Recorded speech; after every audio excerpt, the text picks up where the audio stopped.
My name is Swarali Chimbalkar. I am studying first beginners. My story name is The Talking Cave. Once upon a time, there lived a clever fox in the cave deep in the jungle.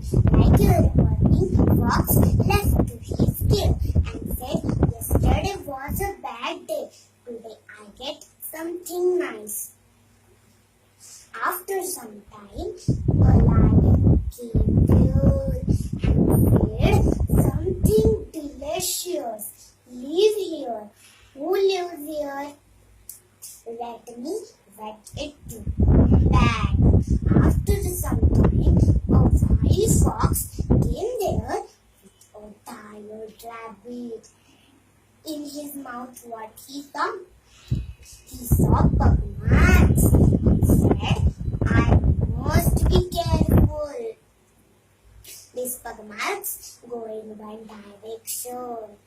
Which means, "Oh, a lion is in my cave." Thought that still lion there or not, he get idea. He decided to talk into the cave. He loudly said, "Hello cave, how are you today?"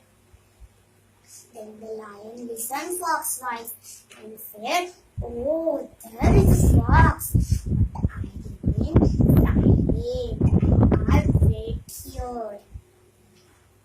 Then again Fox loudly said, "Hello cave, how are you today?"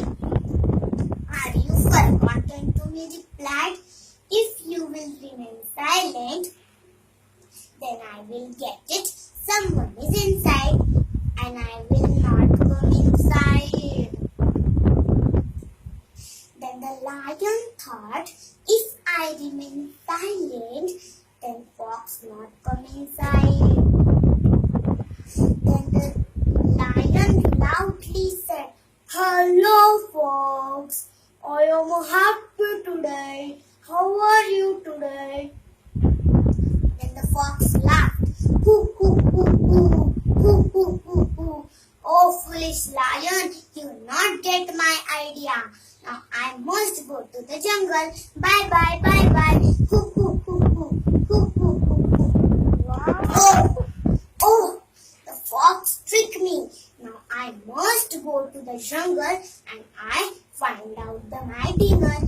Moral of the story is, in any trouble, don't afraid. Just think over that. Behave your presence of your mind. Wow.